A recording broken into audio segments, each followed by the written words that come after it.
Friends, कैसे हो आप लोग। उम्मीद करता हूँ आप और आपका परिवार बेहतर और बढ़िया होगा और सीटेट जुलाई 2024 की तैयारी आपकी बहुत अच्छे से चल रही होगी। चलिए इसी सीरीज़ में सीडीपी के क्वेश्चन देखते हैं और सीडीपी के 30 मोस्ट इम्पोर्टेंट क्वेश्चन देखेंगे। यहाँ पर अपने डाउट्स को क्लियर करना है और वीडियो को फुल वॉच करना है क्योंकि समय बहुत कम है आपके लिए भी और हमारे लिए भी। आपको पढ़ना है अच्छे से और हमको अच्छे से पढ़ाना है। शुरू करते हैं आज की क्लास। पहला प्रश्न है, निम्नलिखित में से कौन सा कथन व्यक्ति के विकास की प्रक्रिया के बारे में सही है। सही बताना है। विकास की प्रक्रिया एक दिवसीय होती है क्या? एक दिवसीय होती है कि जो विकास होता है वो क्या एक डायरेक्शन में होता है? तो ये बात तो गलत है, बिल्कुल नहीं हो सकता। ये केवल व्यक्ति की आनुवंशिकता से प्रभावित होता है। केवल वालों को काट दीजिए, ये नहीं हो सकता आंसर। विकास केवल वातावरणीय होता है, ये नहीं हो सकता। तो आंसर क्या हो जाएगा? सी हो जाएगा।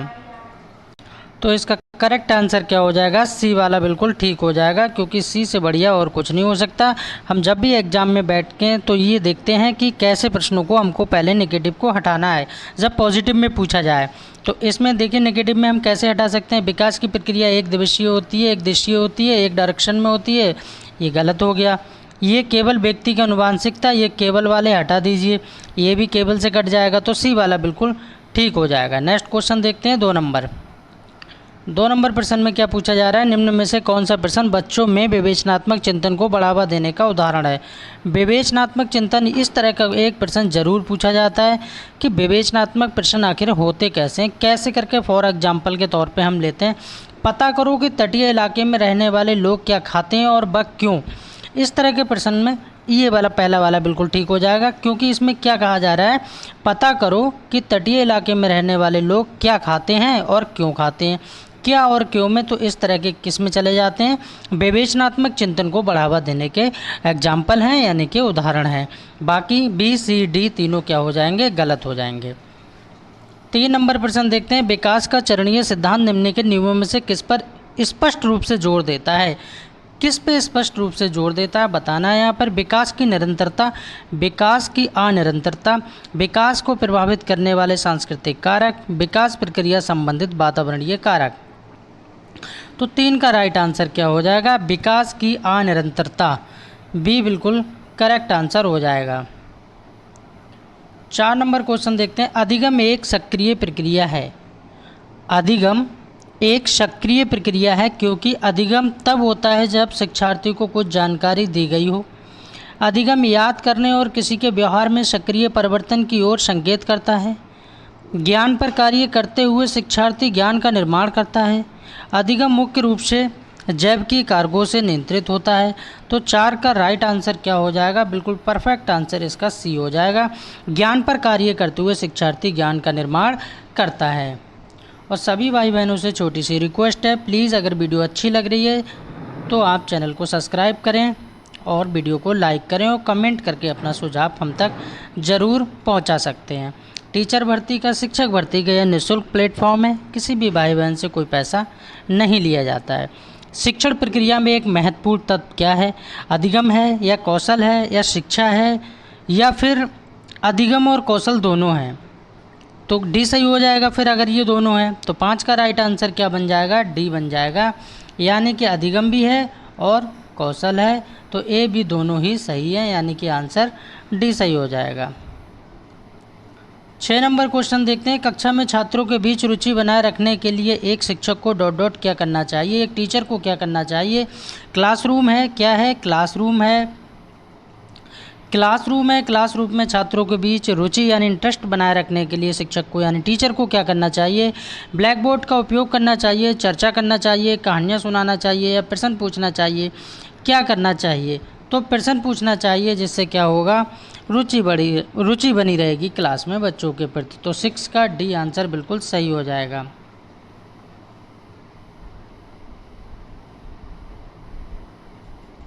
7 नंबर क्वेश्चन देखते हैं, विद्यालय प्रबंधन का मुख्य उत्तरदायित्व किस पर होता है। जो विद्यालय प्रबंधन होता है उसका मुख्य उत्तरदायित्व किस पे होता है? प्रधानाचार्य पे होता है, शिक्षक पे होता है, प्रबंधक मैनेजर पे होता है या उपरोक्त सभी पे होता है। तो 7 का राइट आंसर क्या हो जाएगा? डी हो जाए। विद्यालय प्रबंधन का मुख्य उत्तरदायित्व किस पे होता है? प्रधानाचार्य पे भी होता है, शिक्षक पे भी होता है, प्रबंधक या मैनेजर इन दोनों पे भी होता है। तो क्या है? तो ये क्या है, तो डी इसका बिल्कुल राइट आंसर हो जाएगा, क्योंकि अगर शिक्षक भी अपने कंधों पे जिम्मेदारी नहीं लेंगे तो विद्यालय क्या चल जाएगा। और प्रधानाचार्य तो चलाता ही है, प्रबंधक भी, प्रधानाचार्य और प्रबंधक की भी काफ़ी अहम भूमिका रहती है। तो आंसर फिलहाल इसका क्या हो जाएगा, डी हो जाएगा। 8 नंबर क्वेश्चन देखते हैं, निम्नलिखित में से किस मनोवैज्ञानिक ने 8 नंबर क्वेश्चन देखते हैं, निम्नलिखित में से किस मनोवैज्ञानिक ने प्रस्तावित किया है कि बच्चों का चिंतन गुणात्मक रूप से वयस्कों की अपेक्षा अलग होता है। तो ये किसने कहा है, वही हमको यहाँ बताना है 8 नंबर क्वेश्चन में। हावर्ड गार्डनर, लॉरेंस कोहलबर्ग या जीन पियाजे। तो ये किसने कहा है, तो जीन पियाजे महोदय ने कहा है। सी बिल्कुल करेक्ट आंसर हो जाएगा। नेक्स्ट क्वेश्चन देखते हैं, प्रतिकूल परिस्थितियों और वंचित पृष्ठभूमि वाले अधिगमकर्ताओं को संबोधित करने के लिए निम्नलिखित में से कौन सी पद्धति प्रभावशाली नहीं है। क्वेश्चन को सही से पढ़ना है, यस और नो का विशेषकर ध्यान देना है। विद्यार्थियों को संतुलित चुनौतीपूर्ण लक्ष्यों के लिए अभिप्रेरित करना और उपयुक्त शिक्षण सहायता उपलब्ध कराना। बी में कहा जा रहा है कार्यकलापों के लिए सहयोगी समूह बनाना और विद्यार्थियों को एक दूसरे का समर्थन करने के लिए प्रोत्साहित करना। और सी में कहा जा रहा है अधिगमकर्ताओं से बातचीत करके उनकी आवश्यकताओं और उनके सम्मुख आई चुनौतियों को समझना। और डी में कहा जा रहा है अधिगमकर्ताओं को विद्यालय के बाहर ट्यूशन पढ़ने के लिए कहना, जिससे कि अध्यापक को उन पर अधिक ध्यान ना देना पड़े। तो 9 का राइट आंसर क्या हो जाएगा, डी वाला बिल्कुल करेक्ट आंसर हो जाएगा।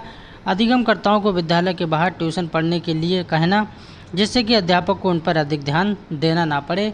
तो ये कैसा है, नेगेटिव पॉइंट है, और नेगेटिव पॉइंट ही हमसे पूछा जा रहा है। क्वेश्चन में देख सकते हो क्या कहा जा रहा है, प्रभावशाली नहीं है। तो हमको सबसे नेगेटिव आंसर ढूंढना है, तो नेगेटिव हमारा डी हो जाएगा। 10 नंबर क्वेश्चन देखते हैं, जीन पियाजे के अनुसार बच्चे अमूर्त संक्रियात्मक अवस्था में क्या करते हैं। जीन पियाजे के अनुसार, अकॉर्डिंग टू जीन पियाजे, संरक्षण, वर्गीकरण व श्रेणीबद्धता करने में सक्षम नहीं होते हैं, प्रतीकात्मक और सांस्कृतिक खेलों में भाग लेना प्रारंभ करते हैं। और सी में कहा जा रहा है परिकल्पित निगमनात्मक तर्क और प्रतिगिप्ती चिंतन करने में समर्थ हैं। और डी में कहा जा रहा है केंद्रीकरण और अनुकरणीय सोच से आवृद्ध हैं। तो 10 का राइट आंसर क्या हो जाएगा, परिकल्पित निगमनात्मक तर्क और प्रतिगिप्ती चिंतन करने में समर्थ हैं, यानी कि सी वाला बिल्कुल करेक्ट आंसर इसका हो जाएगा। 11 नंबर क्वेश्चन देखेंगे, बाल्यावस्था की अवधि में विकास का क्या रोल होता है। तो बाल्यावस्था के विकास में केवल परिणात्मक परिवर्तन होते हैं, केवल परिणात्मक, तो केवल परिणात्मक ये नहीं होते हैं, केवल वालों को पहले हटा दीजिए, पॉजिटिव पूछा जा रहा है। अनियमित और असमृद्ध होते हैं, ये भी नहीं। बहुस्तरीय और मिश्रित होता है, क्या ऐसा भी होता है, नहीं। धीमी गति से होता है, उसे मापा नहीं जा सकता। बाल्यावस्था की अवधि की बात की जा रही है। 12 नंबर क्वेश्चन देखेंगे, लेव वाइगोस्की के अनुसार क्या होता है, बच्चों का संज्ञानात्मक विकास चरणों में होता है। स्कीमा के परिपक्वता से बच्चों में संज्ञानात्मक विकास अग्रसर होता है। सी में कहा जा रहा है बच्चों के संज्ञानात्मक विकास में भाषा की एक महत्वपूर्ण भूमिका होती है। और डी में कहा जा रहा है बच्चे भाषा अधिग्रहण यंत्र द्वारा भाषा सीखते हैं। तो 12 का राइट आंसर क्या हो जाएगा, सेकंड वाला बिल्कुल परफेक्ट आंसर हो जाएगा। स्कीमा के परिक्रम में बच्चों में संज्ञानात्मक विकास अग्रसर होता है, अकॉर्डिंग टू लेव वाइगोस्की महोदय। 13 नंबर क्वेश्चन देखते हैं, बाल केंद्रित कक्षा वह है जिसमें बच्चों की कक्षा की बात हो रही है। बच्चों के व्यवहार को निर्देशित करने के लिए अध्यापक पुरस्कार और दंड का प्रयोग करता है। अब आप समझ ही गए होंगे, तो पहला वाला तो बिल्कुल ही नहीं होगा। जब पॉजिटिव की बात हो रही तो नेगेटिव को बिल्कुल हटा देना है। अध्यापक पुरस्कार और दंड का प्रयोग करता है, दंड नहीं देना है। अध्यापक लचीला और प्रत्येक बच्चे की व्यक्तिगत आवश्यकताओं को पूरा करता है, ये सबसे अच्छा आंसर है। अध्यापक केवल पाठ्यक्रम को ज्ञान, तो केवल वाला भी हटा दीजिए। तो ये ऐसे करके हम क्वेश्चनों को अलग हटा के सही आंसर को पकड़ सकते हैं। 14 नंबर क्वेश्चन देखते हैं, भाषा में अर्थ की सबसे छोटी इकाई है। भाषा में अर्थ की सबसे छोटी इकाई क्या है, संकेत है या वाक्य है या रूपिम है या स्वनिम है। तो क्या है, 14 का राइट आंसर क्या हो जाएगा, स्वनिम को याद रखना है। क्या रखना है, स्वनिम को याद यहाँ पर रखना है। 15 नंबर क्वेश्चन देखते हैं, बुद्धि लब्धांक समानता रूप से शैक्षणिक निष्पादन से संबंधित होता है। कम से होता है, पूर्ण से होता है, उच्च से होता है या मध्यम से होता है। तो 15 का राइट आंसर क्या हो जाएगा, 15 का राइट आंसर क्या हो जाएगा? उच्च यानी कि हाई से होता है। किससे होता है? हाई से होता है। 16 नंबर क्वेश्चन देखेंगे। सफल समावेशन को निम्नलिखित की आवश्यकता होती है सिवाय किसके सिवाय होती है, किसके अलावा होती है? अभिभावकों की भागीदारी, क्षमता संवर्धन, संवेदन बनाना या पृथक्करण। तो 16 का राइट आंसर क्या हो जाएगा? पृथक्करण को बिल्कुल अलग याद रखना है। डी बिल्कुल राइट आंसर हो जाएगा। 17 नंबर क्वेश्चन देखते हैं। विद्यालय में नियमित उपस्थिति के लिए वंचित बच्चों को प्रोत्साहित करने के लिए निम्नलिखित में से कौन सा तरीका सर्वाधिक उपयुक्त होगा? वंचित बच्चे कैसे होते हैं? विद्यालय द्वारा बच्चों को एकत्रित करने वाले एक व्यक्ति को नियुक्त किया जाए जो प्रतिदिन घरों में बच्चों को लेकर आए। बच्चों को आकर्षित करने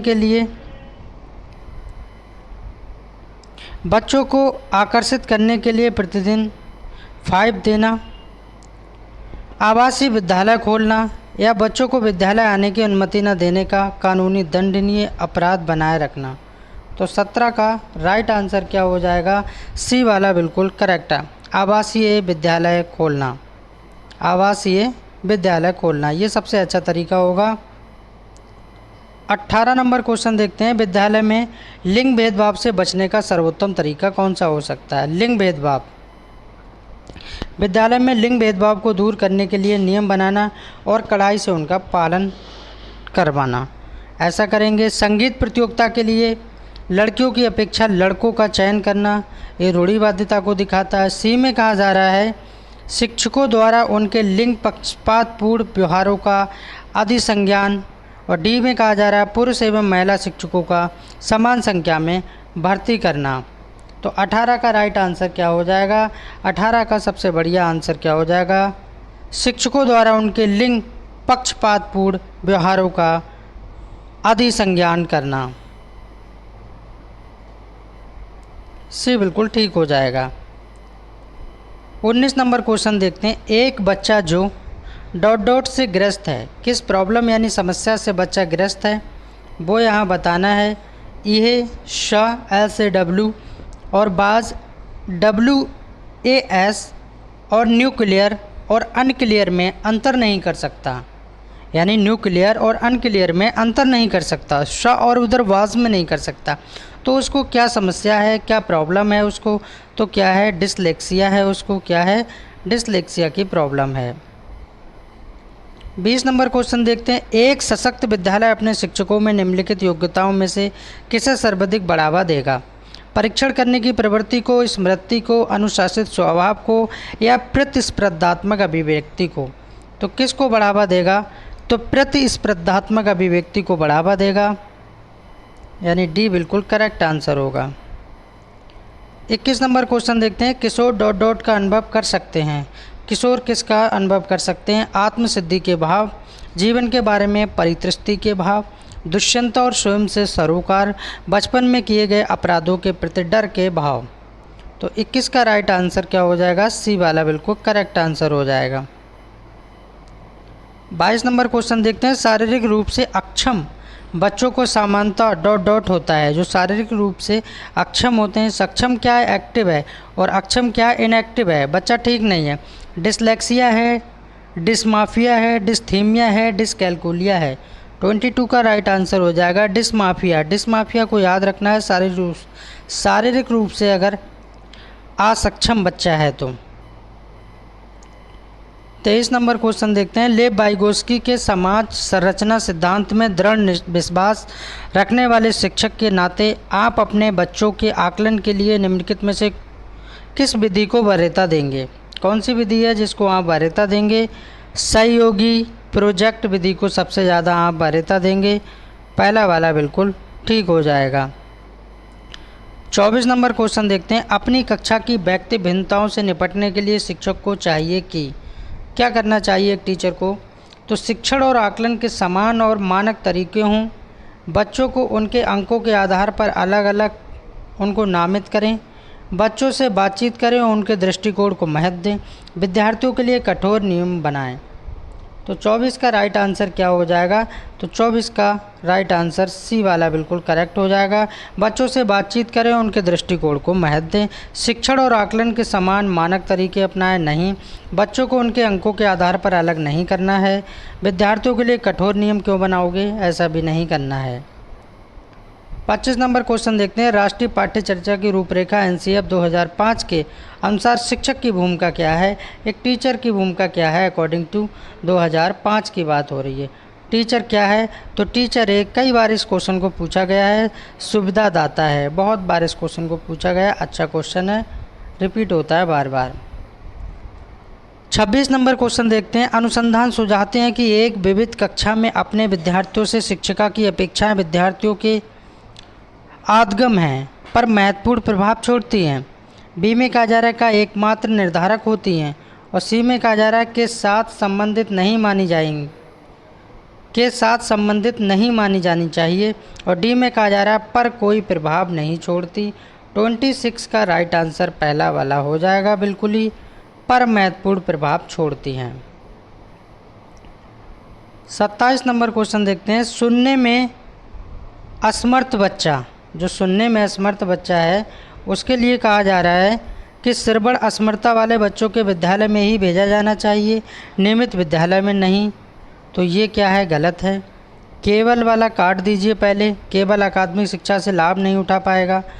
नियमित विद्यालय में बहुत अच्छा कर सकता है यदि वह उपयुक्त सुविधा और साधन हो। पॉजिटिव सबसे अच्छा आंसर क्या हो जाएगा? सी हो जाएगा। 28 नंबर क्वेश्चन देखते हैं। एक शिक्षिका अपनी प्राथमिक कक्षा में प्रभावी अधिगम को बढ़ा सकती है। कैसे बढ़ा सकती है? प्राथमिक कक्षा की बात हो रही है। अधिगम में छोटी छोटी उपलब्धियों के लिए पुरस्कार देकर, हिल और अभ्यास के द्वारा, अपने विद्यार्थियों को प्रतियोगिता को प्रोत्साहन देकर, विषय वस्तु को विद्यार्थियों के जीवन के साथ संबंधित करके। 28 का राइट आंसर क्या हो जाएगा? डी हो जाएगा। विषय वस्तु को विद्यार्थियों के जीवन के साथ संबंधित करके इस बात पे विशेष फोकस करना है, तो डी बिल्कुल करेक्ट आंसर हो जाएगा। और इस वीडियो का सेकंड लास्ट क्वेश्चन है। 30 क्वेश्चन मैं हर वीडियो में लेता हूँ। निम्नलिखित में से कौन सा उदाहरण प्रभावशाली विद्यालय की प्रथा का है? निरंतर तुलनात्मक मूल्यांकन, शारीरिक दंड, व्यक्ति सापेक्ष अधिगम, प्रतियोगितात्मक कक्षा। तो 29 का सही आंसर हो जाएगा सी वाला, व्यक्ति सापेक्ष अधिगम। लास्ट क्वेश्चन देखते हैं इस वीडियो का। भाषा विकास के लिए सबसे संवेदनशील समय निम्नलिखित में से कौन सा है? जन्म पूर्व का समय, मध्य बचपन का समय, वयस्कावस्था का समय, प्रारंभिक बचपन का समय। तो क्या हो जाएगा? प्रारंभिक बचपन का समय बिल्कुल राइट आंसर हो जाएगा। 30 में से आपका स्कोर कितना जा रहा है? कमेंट में ज़रूर बताना।